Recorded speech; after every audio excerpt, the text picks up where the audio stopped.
Hey guys, what's up here today, and welcome to this video. And today I kind of wanted to do a little bit of a casual video where I gave my thoughts on a video that was released about 2 months ago called The Player That Changed Geometry Dash Forever by Samifying.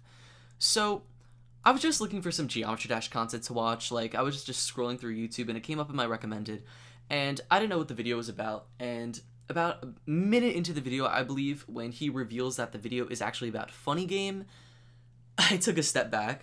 And before I got into anything, I just wanted to say that the purpose of this video is not to bring any sort of hate whatsoever to this video, because I thought it was really great. I thought it was presented really well. I liked a lot of the visuals and made it very interesting, but I did just want to give my thoughts on this because I think I know a little bit more about this topic than the average person, and I will get to explain why now. So, from the early days of this channel, I've had a video in the back of my mind where I would basically just do a documentary talking about the history of FunnyGame, his influence on the community, his kind of mysterious personality, and just generally break down the mysteries behind this amazing creator. It was insane to me how unknown to the public a lot of this guy's history is, even though he is such a popular and really a staple in the community. I think I got this idea for this video in about 2019, and it wasn't until early 2020 when I really took the step to actually make it happen. So I think the first real step I took was I sent in a group chat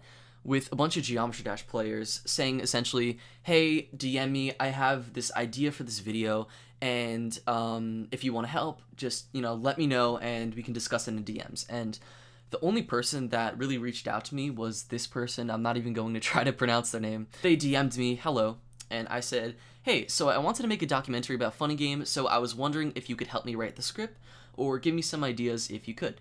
Do you know much about FunnyGame? And we kind of just talked about this for a bit. I sent this on April 20th of 2020, and I had started a script for the video, and I did a good amount of research into the topic, but there were so many mysteries and just so many things that I could not get clarification on that I kind of just scrapped the video.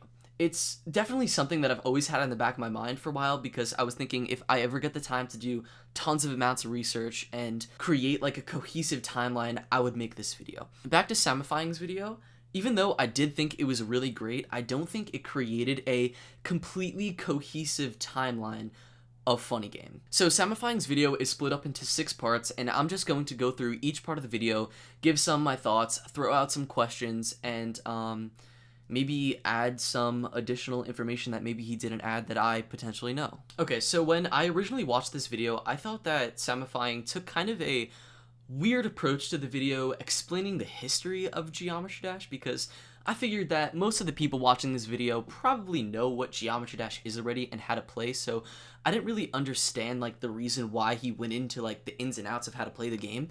But looking back, he's an absolute genius for this. This video currently sits, or at least at the time of recording this video, at 2.1 million views. I guarantee you not all those 2.1 million people knew how to play Geometry Dash or even knew much about Geometry Dash at all. But yeah, this was an incredible move on Samifying's part, and if I had made my own video about this topic, I absolutely would have never included this. And it's a similar situation for Chapter 2, because honestly, I don't think I would have ever thought to use Crazy Bolt as an example for a way that FunnyGame revolutionized the game very early on, and it's also very heartwarming to see that Samifying was inspired by that level. But yeah, really cool way to start off the video. Chapter 3 is definitely the beefiest part of his video, and I have a lot to say about it. So for one, I think it was really cool that he put a lot of fun facts about FunnyGame in the video that I honestly didn't know myself, for example, that the notes in La Campanella are actually the notes from the actual song? That's so cool! And that he was actually one of the first, if not the first people to use low detail mode in a level and use custom backgrounds in a level. But in this part, he actually talks about the reason why I wanted to create my own documentary myself about this topic. He talks about Caustic. Okay, so for some history on Caustic, there was this level that released on Geometry Dash servers in very, very late 1.9 called Death Moon. And the real mystery surrounding this level is that it was uploaded on an account with 0 other levels, meaning that this incredible level that I consider to be a top 10 level of all time would have been this guy's first level. And in Samifying's video, he talks about how when you play a FunnyGame level, you really kind of get a sense of FunnyGame's style, and you can really tell that Yes, FunnyGame made this. And a lot of people, including myself, had that same exact feeling about Deathmoon. So there were a lot of crazy theories spewed around for why FunnyGame would upload this level on this separate account. Nothing was ever confirmed, but there are two really strong theories that I wanted to touch upon. So the first theory, which was actually created by C1997, he thought that FunnyGame uploaded this level on this other account because it actually exceeded the object limit of 1.9. In 1.9, the object limit was 15,000, and Deathmoon well exceeded that. So FunnyGame, in order to create Deathmoon and make it as amazing as it is, he had to use hacks to expand the object limit. And doing something like this before 2.0 could actually get you banned from the game. And obviously, since he didn't want to get banned, he made the separate account and uploaded the level on that account just in case he did get banned. And the second theory is that he just didn't want this level tied to his name for some reason. Either he just didn't want people to go into this level with any sort of preconceptions after seeing the name FunnyGame, and he just wanted people to play this level and be surprised on how amazing it is. Or something else happens with the level when he just did not want people to know that he had any part of this level. There's a few other theories, but I personally very much agree with the first theory. It just makes too much sense not to be the truth. I really wish Samifying talked a little bit about these theories in the video because of how significant they are to FunnyGame. And another thing that I would consider to be sort of significant to FunnyGame is the level Horizon. I have done tons of research, particularly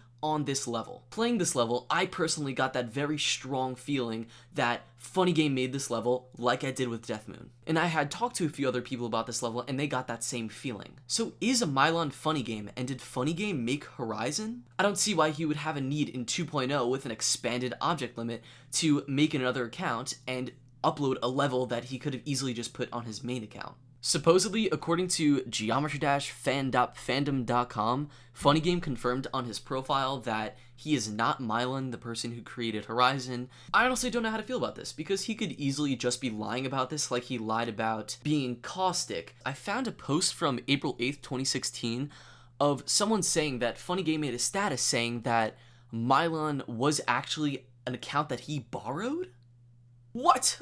I don't know, there's just too many signs pointing to Mylon being FunnyGame, and nobody talks about it, which is really weird to me. I even made a comment on Samifying's video asking him if he knew anything about it, but he never responded, so... Chapter 4 is really cool.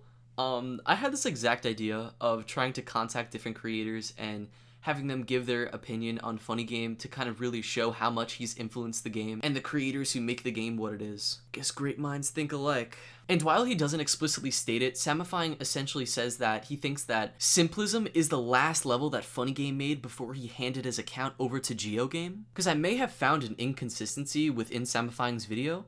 So, in Chapter 4, he has an interview with Subwoofer where he gives the level Thanatos as an example for FunnyGame's style. And if it wasn't clear, Thanatos came out after Simplism.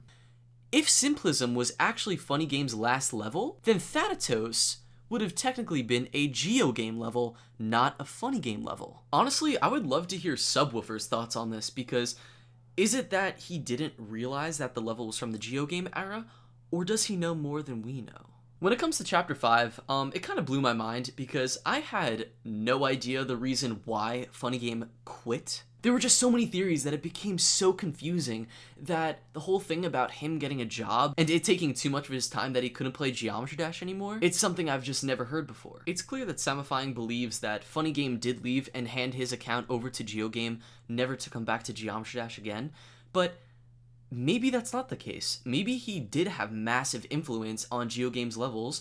Maybe he even made levels in the era of GeoGame. And something that can be used as evidence for this is something I found in a comment section on a Stormfly video where he beats every FunnyGame level. This comment is someone claiming to be FunnyGame, and Stormfly clearly believes it because he pinned it. If you look at their channel, they were uploading Geometry Dash videos just a year ago. They were even using FunnyGame's icon, so this quite possibly could be FunnyGame. Unless this is GeoGame going out of his way to make the situation even more confusing, or simply a random person seeking attention. And the video wraps up in a really sweet way of just more people talking about FunnyGame and saying how great he is and that you're amazing, thank you for existing. I really just wish there were certain things that were either added to the video or cleared up so we could have a complete timeline on FunnyGame. A lot of what I said were theories and questions that we may never have the answer to, but I feel like at least proposing these questions and theories can help kind of create a complete timeline of FunnyGame. It's just such a confusing, convoluted situation that I really give props to Samifying to even attempt to tackle this and give it some sort of conclusive ending, but to me personally, I don't really think that this is a conclusive ending to his story because of how many questions there are still to answer. But yeah, I think that's it for this video. I hope you enjoyed. Please like, subscribe, comment, and I will see you guys in the next video. Bye.